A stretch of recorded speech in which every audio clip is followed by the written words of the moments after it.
Senhor? Amém. Todos quantos estão felizes com Jesus, levante a tua mão, glorifique o nome dele, pois somente Cristo, irmãos, é digno de toda honra, de toda glória e de todo louvor. Vamos estar bem aqui. Abre nossas Bíblias comigo, 2 Crônicas, capítulo 7. Depois nós vamos para 1 Coríntios. Vamos fazer uma leitura alternada hoje. Prometo que eu não prolongarei muito, pois eu sei que tem ainda o momento da ceia. Não serei bem breve com os irmãos. Vamos ler 2 Crônicas, capítulo 7, depois tornaremos para 1 Coríntios, capítulo 6. Esperar os irmãos encontrar, 2 Crônicas, capítulo 7.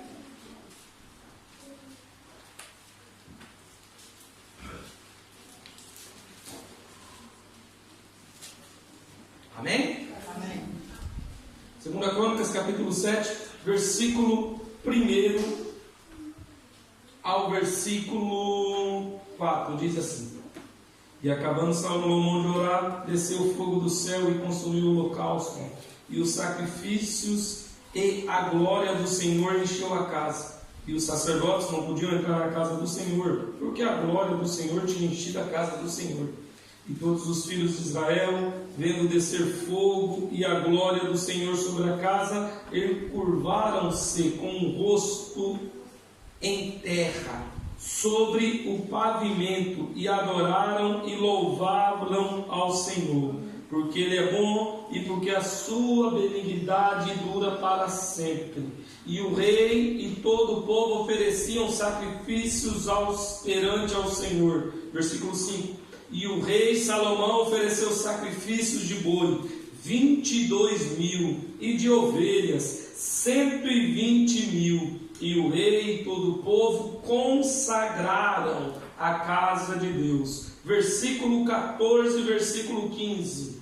E se o meu povo, que se chama pelo meu nome, se humilhar e orar e buscar a minha face, e se converter dos seus maus caminhos, então eu ouvirei dos céus e perdoarei os seus pecados e sararei a sua terra. Agora estarão abertos meus olhos e atentos os meus ouvidos à oração deste lugar. 1 Coríntios, capítulo 6.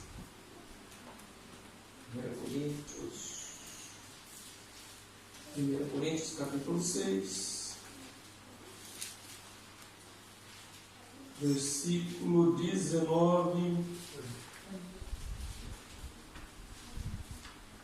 e versículo 20. Diz assim a palavra do Senhor: Ou não sabeis que o nosso corpo é o templo e morada do Espírito Santo, que habita em vós, proveniente de Deus, e que não sois de vós mesmos? Guarda isto, porque fostes comprado por um bom preço. Glorificai, pois, a Deus no vosso corpo e o nosso espírito, a quais pertencem a Deus. Amém?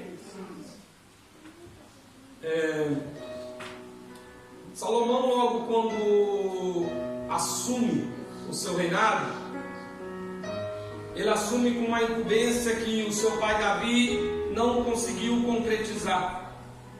Davi era um homem segundo o coração de Deus, mas com as mãos manchadas de sangue.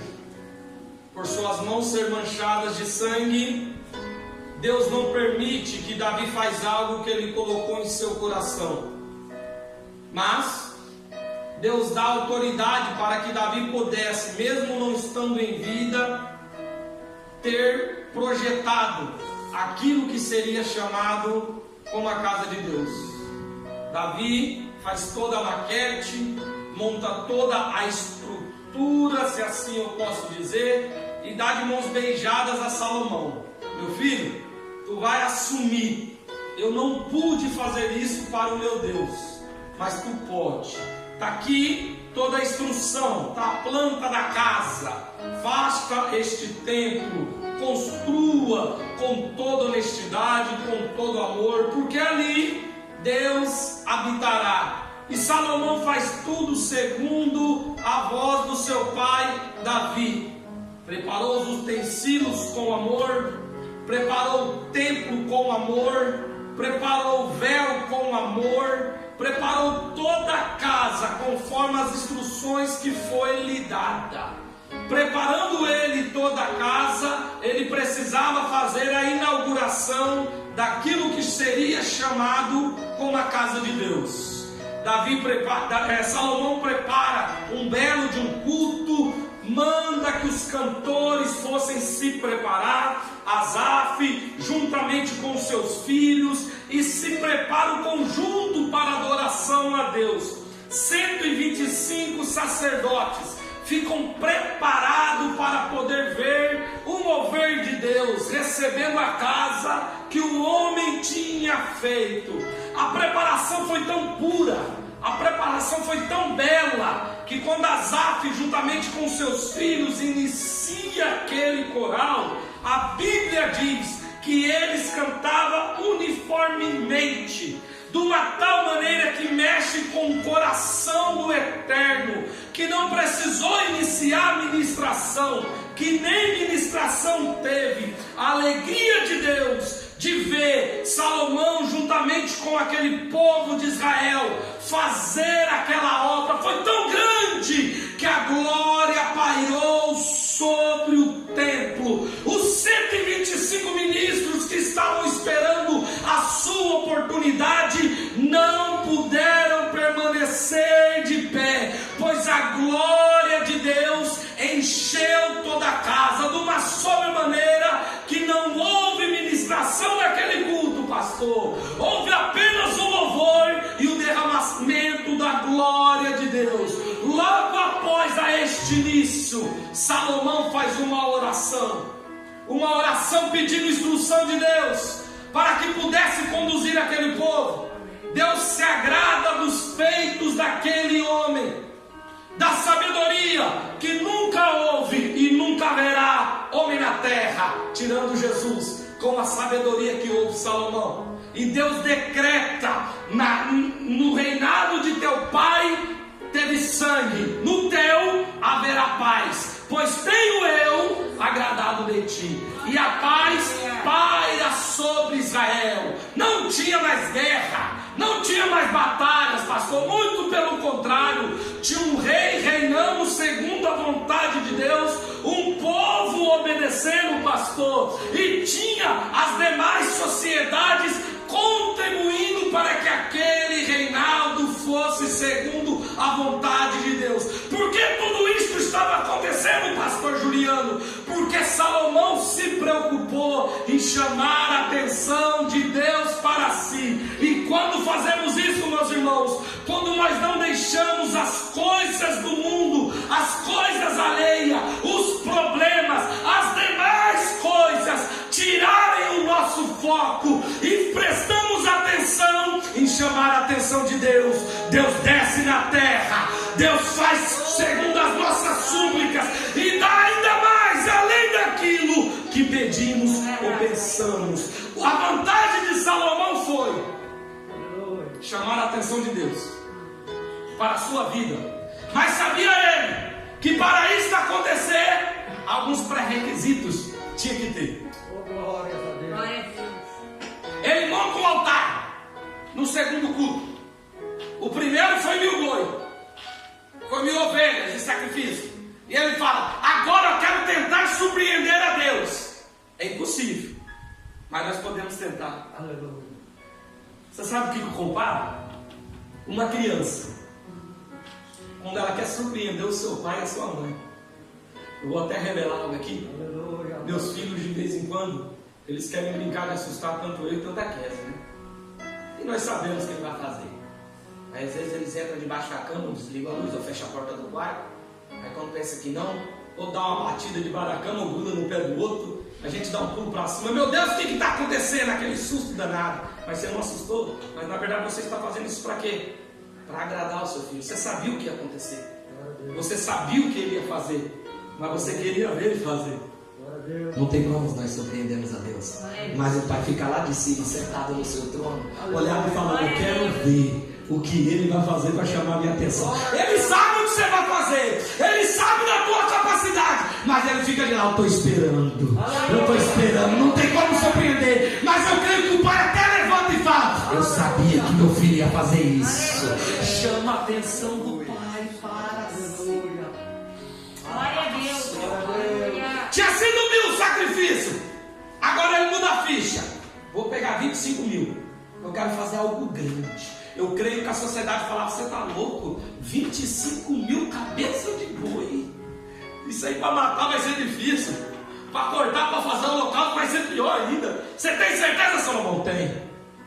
Eu quero algo de Deus, mas não sabia ele o que Deus tinha preparado. Glória a Deus. Quando ele faz o sacrifício, a Bíblia diz, como eu li aqui no primeiro versículo do capítulo 7, o fogo cai do céu. Aleluia. E Deus lambe o holocausto. Glória a Deus. Aleluia. Deus lambe todo o holocausto que foi servido a ele. A igreja entende que aquilo é um sinal, pastor, de aprovação de Deus. Aí Salomão vai ministrar para o povo e começa a dizer para o povo, sabendo que os anciões, os antepassados tinham feito, e diz para o povo, só que tem um segredo que foi lido aqui também. Se vocês chamar pelo nome de Deus, se vocês se humilhar, se vocês orar e buscar a face e se converter dos maus caminhos, papai que está lá no céu vai ouvir a tua oração. Papai que está lá no céu vai sarar a tua terra. E não vai acontecer isso no momentâneo, porque estende mais, porque ele diz no versículo 15: agora estarão abertos os meus olhos, os meus ouvidos para ti. Chama a atenção de Deus para a tua vida, muda a tua história, que o Pai lá do céu vai estar com ouvidos abertos e com os olhos olhando para ti, e nada acontecerá na tua vida que não seja uma permissão dele. Mas para isso nós temos que colocar a nossa vida segundo a vontade dele. Se não haver humilhação, não tem como chamar a atenção de Deus. É por isso que Cristo disse: os humilhados serão exaltados, e aquele que exalta, o que vai acontecer? Vai ser abatido, porque não tem capacidade de reconhecer que sem Deus nós não somos nada. É por isso que Cristo falou: os humilhados vai ser exaltado. Se humilhe diante da face do Pai, se humilhe diante do nosso Senhor Jesus Cristo, e tu verás o que Ele vai fazer na tua vida. Mas eu não quero me apegar nisso por causa do tempo. Compreenda que a glória adentrou na casa, e a glória adentrando na casa, houve uma mudança. Eu li aqui para vocês que depois de Jesus, o Espírito Santo não habita mais na casa. Vós sabeis que são templo e morada do Espírito Santo. Fala assim comigo todos, fala assim comigo: Espírito Santo, Espírito Santo, eu purificarei a sua casa. De novo, Espírito Santo, eu purificarei a sua casa. Eu costumo dizer que nós somos empregados do Espírito Santo. A morada é dele, mas quem cuida dela somos nós. aleluia. É nós que temos que limpar, é nós que temos que manter cuidado, é nós que temos que manter cheirosa, limpa e agradável. Ninguém gosta de habitar num local imundo. Ninguém gosta de habitar num local não cheiroso. E eu não estou dizendo aqui da estética do lado de fora, não estou pegando isso, eu estou falando de dentro. Eu estou falando da casa do Espírito Santo. E é sobre ela que eu quero falar hoje. Hoje vocês vão entender o que a glória de Deus pode fazer na vida de uma pessoa. Mas para que nós entendamos o que foi quebrado e por que o tema dessa mensagem é a instituição da glória de Deus, nós temos que voltar lá para o livro de Gênesis. No capítulo 1, na criação.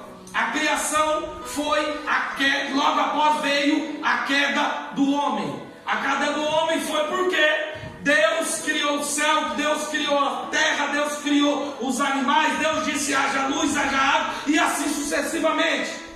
Mas quando chegou no homem, ele não disse haja homem. Uma reunião foi feita entre o Pai, o Filho e o Espírito Santo, e assim disseram: faremos nós, o homem, a nossa imagem e semelhança. Por que Deus tem um cuidado, pastor, dele mesmo fazer o homem com as suas próprias mãos? Ele poderia dizer: da terra produza homem, como disse para a terra, produza todos os frutos, água produza todos os peixes, terra produza as aves, produz os animais, e assim a produção foi saindo. Mas quando chegou no homem, isto não foi dito. Ele pegou da terra, mas ele mesmo fez. Por que Deus faz isso? Lá atrás, não sei dizer especificamente o tempo ou quando, Deus criou aquilo que seria a sua criação perfeita, como está escrito em Ezequiel no capítulo 28, conhecido por todos nós como Lúcifer, conhecido na Bíblia como um querubim ungido. Preste atenção que a beleza deste anjo era tão grande que ele era coberto de ouro, de jaspe, de todas as pedras preciosas. Ele não precisava tocar instrumento, pois a essência da música saía dele. A Bíblia diz no capítulo 28 de Ezequiel que quando ele andava, sons de pífaro, sons de gaitas de fole, sons de tamborim saía deste anjo. A beleza dele era tão grande, ele era tão belo, até o ponto em que foi achada iniquidade nele. A influência deste anjo foi tão grande que historiadores dizem que 1/3 da parte dos anjos foi enganado por ele. Quando ele andava, tocava. Quando ele parava, ele brilhava. Imagine a beleza deste anjo. Aí Isaías diz: quando tu colocou no teu coração de se assentar acima do trono de Deus. Entenda que nós estragamos a casa do Espírito Santo é quando entra aqui. Nenhum erro é cometido espontaneamente. Nós somos explosivos, e dentro da nossa explosão nós fazemos coisa errada. Isso eu concordo. Mas se você dominar a sua explosão antes que isto aconteça, ela não vai acontecer. É por isso que eu digo que primeiro tem que estar aqui. Se você olhar e falar bem assim: não, eu sou crente, mas eu sou violento, eu não levo nada para casa, eu não vou mudar, te digo, não vai ter mudança. Você vai continuar desse jeito, você vai continuar explosivo. O pecado, antes dele ser cometido, ele entrar aqui. E aí que está o problema, pastor. Quando entra lá dentro da casa do Espírito Santo, quando ele está lá, ele começa a nos corroer dia após dia, até que ele é cometido. Por isso que a Bíblia diz: quando você colocou no seu coração de se assentar, não foi ali a sentença, mas Deus já sabia o que ele estava planejando. Deus derruba o trono de Satanás, manda Satanás para a terra, e ali a primeira queda. Por isso Deus faz o homem com as próprias mãos, porque Deus ia dar algo para os homens que foi retirado de Satanás. Hoje Satanás anda, a música não sai mais. A essência que tinha dele da adoração foi arrancada. E quando Deus o constrói, Deus sopra nas suas narinas. E soprando na narina do homem, Deus coloca algo de dentro dele no próprio homem. A essência que é tirada do inimigo é depositada em você, é depositada em mim. Hoje nós temos a essência da adoração. O homem se levanta, cria a mulher. O pecado, ele entra primeiro no coração. Satanás não é besta. Vendo a mulher olhando aquela fruta que não podia se alimentar, convenceu ela que aquilo lhe daria vida eterna. Porque ele disse: você sabe por que ele é para comer? Porque se você comer, você vai ser que nem Deus. Você não vai morrer, você vai saber de tudo. E aquilo foi bom aos olhos dela, e dele também, porque quando entregou a fruta, ele também se alimentou dela. O pecado entra no mundo, o homem cai. O homem cai. Mas Deus já tinha preparado o plano da redenção para que o homem pudesse se levantar. Mas antes que eu chegue nisso, eu vou resumir isso aqui. Antes que eu chegue nisso, o homem caído, ele é tirado do seu habitat natural, pastor. O habitat natural trabalhava, mas não sentia cansaço, não sentia fadiga. Nós éramos administradores, todos, só para cuidar. Era diferente. Hoje não. Do nosso suor nós temos que viver. É por isso que tem desgaste. É por isso que chega no final do dia, está todo mundo arrebentado, está doído. Porque quando fala suor é isso. É das suas dores que tu vai se arrebentar. É por isso que é tão exaustante. Senão, irmãos, uma pessoa que fica sentada o dia todo na frente do computador, ela não cansava. Agora me explica, como que uma pessoa sentada chega em casa moída? Uma sentença divina para todos nós. Entenda isso. Entenda isso. Mas resumindo essa parte, para que os irmãos entendam: a queda do homem e a queda dos anjos. Lá na frente, passando-se alguns anos, a Bíblia diz que um homem justo havia na terra. Um homem que não tinha nada a ver com o que estava acontecendo, mas era temente a Deus, era fiel a Deus, era íntegro. Não havia ninguém na terra como ele. O nome deste homem era Jó. A Bíblia nos diz que um certo dia foi feita uma reunião no céu e ninguém chamou, mas Satanás foi. Ele foi com um propósito. O propósito de Satanás foi poder acusar a Jó. E Deus, que sabe de tudo, quando vê Satanás, você viu Jó? Vi. Íntegro, reto, temente, não há ninguém como ele. Primeira coisa que Satanás fala: ser temente ao Senhor assim é fácil, pois tu cerca ele. Olha aqui a chave da nossa vida: integridade, ser reto e temente a Deus. Nos põe a um estado de ser cercado das investidas do inimigo. Pega essa aí pra você. É o que Salomão ensina lá na frente. Se vocês se humilhar, se vocês se arrepender, se vocês buscar a paz, íntegro, reto e temente, porque o Senhor cerca. Deus tem preocupado, irmãos, conosco. Ele tem cercado das investidas do inimigo de uma tal maneira,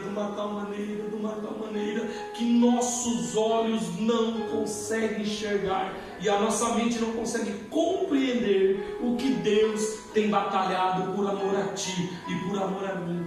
Jeremias diz que as suas misericórdias são a causa de nós não sermos consumidos, porque quando Deus permite Satanás tocar na nossa vida, aí as coisas mudam. Olha o que acontece com Jó: família destruída, emprego destruído, riqueza dizimada, e o que sobrou? A saúde? Não, também foi arrancada. Entenda que as misericórdias de Deus é que nos permanece de pé. Então nós temos que fazer por onde para nós permanecermos cercados pelas suas fortes mãos.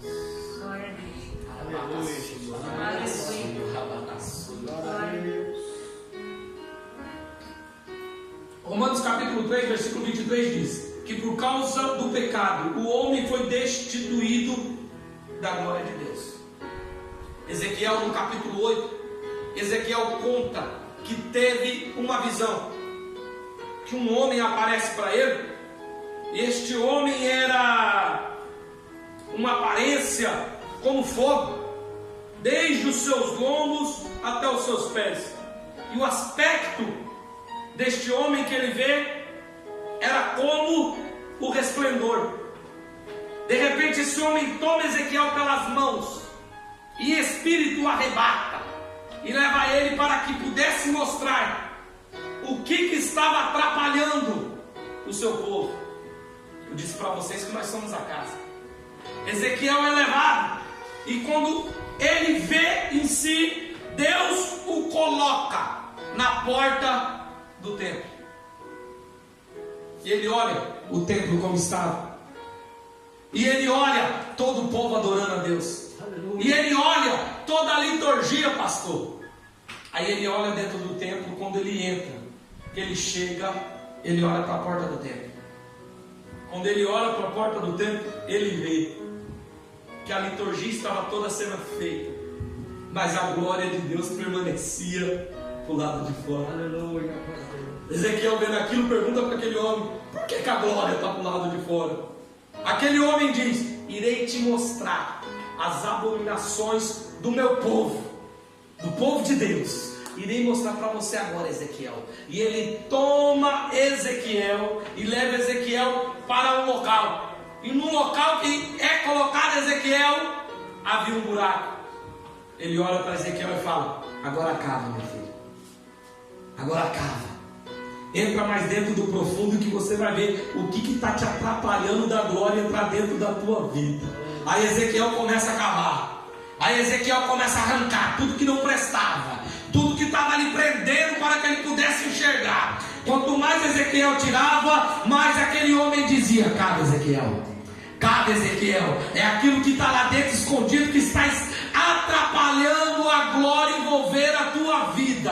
Eu não sei se você está entendendo, mas eu vou te explicar. Isso quer dizer em nossa vida: cava aquilo que está preso lá no fundo do seu coração. Aquilo que está te prendendo as coisas do mundo é aquilo que eu vou lhe mostrar nessa noite. Aquilo que tem te atrapalhado você me buscar é aquilo que eu vou lhe mostrar. Vai arrancando aquilo que está tampando o que não presta.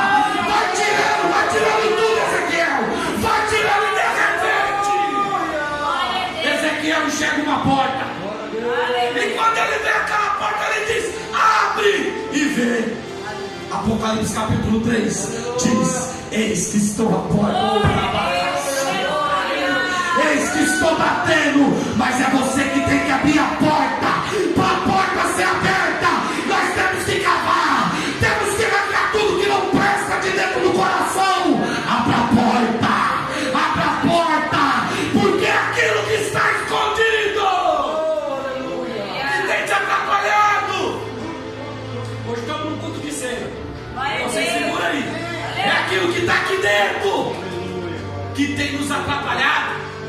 Abra a porta, Ezequiel, e vê o que está acontecendo. A Bíblia diz que Ezequiel abre.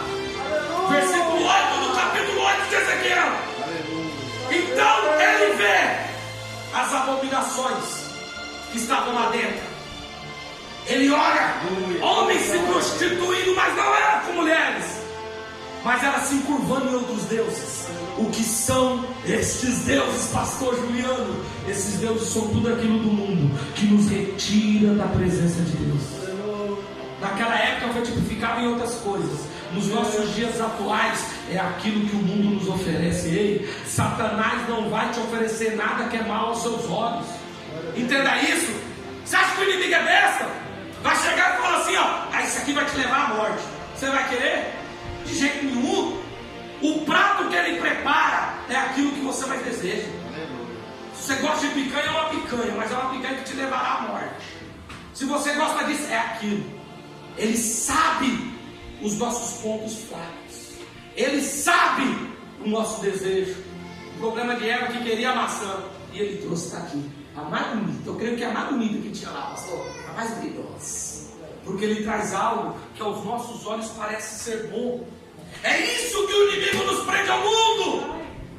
Ele não vai trazer algo para poder nos afastar, muito pelo contrário. Ele traz coisas que você olha e fala assim: eita, isso é providência divina. Dizemos até que é Deus que está trazendo até mim. Mas tu não sabe, isso está sendo para te derrubar, tem que tirar. Se não tirar, a glória não entra. Se a glória não entrar, não tem discernimento. Se não tem discernimento, tu está perdido nas mãos do inimigo de nossas vidas. Entenda isso. Tirando ele e vendo a prostituição que estava a todos os homens, ele via todas as mulheres clamando a Tamuz, uma deusa. Quando ele vê aquilo, ele se assusta. Aí ele vai mais adiante e sobe em cima do altar. Quando ele sobe em cima do altar, ele olha do lado de dentro do Santos dos Santos. Aí ele vê todos os sacerdotes se encurvando ao Deus Sol. Quando ele vê aquilo, ele diz: está aí todas as abominações que o meu povo tem cometido contra mim. A glória só entra Aleluia. quando nós abrimos a porta e arranca tudo que está nos prendendo lá fora. Desprenda do mundo. Desprenda do mundo e prende de Deus. Desprende do mundo e prende de Deus. Abre a porta e deixa o Espírito Santo entrar e tirar tudo que não provém. Mas compreenda, como Ezequiel cavou e ele chegou até a porta, nós temos que permitir o Espírito Santo trabalhar. É por isso que eu disse para você falar: Espírito Santo, eu purificarei a tua casa. Porque quem tem que vigiar no que fala é você. Quem tem que vigiar no que coloca no teu coração é você. Quem tem que prender esses sentimentos malignos é você. E eu também. Eu estou no meio disso, é nós seres humanos. Quem tem que vigiar as atitudes somos nós. É nós. Se não haver uma vigilância da nossa parte, a glória não entra. Se a glória não entra, meus irmãos, nós fazemos como esses 125 sacerdotes, nós fazemos como todas as mulheres que aqui é demonstrada, e todos os homens. Nós estamos até na igreja cultuando, que nem eles estavam, mas a glória está lá fora da casa. A casa permanece vazia, a casa permanece oca, a casa permanece sem encher. Aleluia.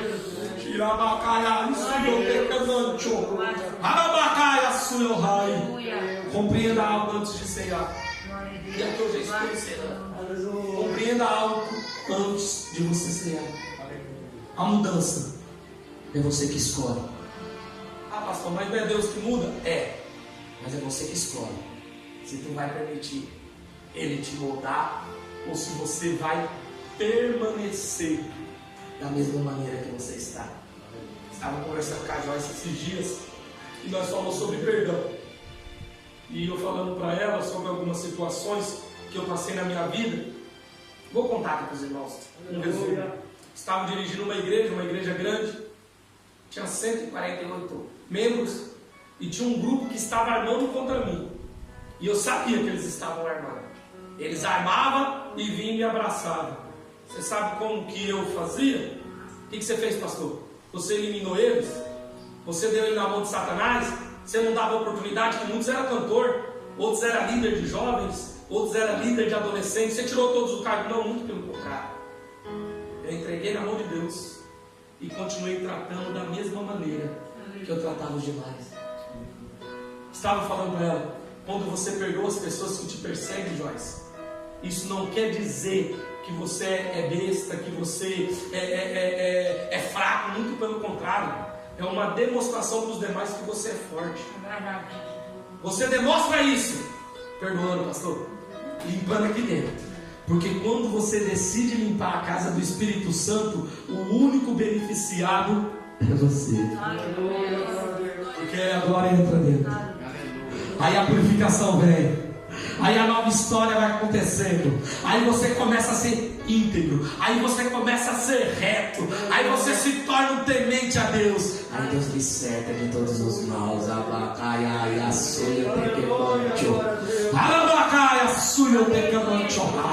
Não é ser inferior, não é ser fraco.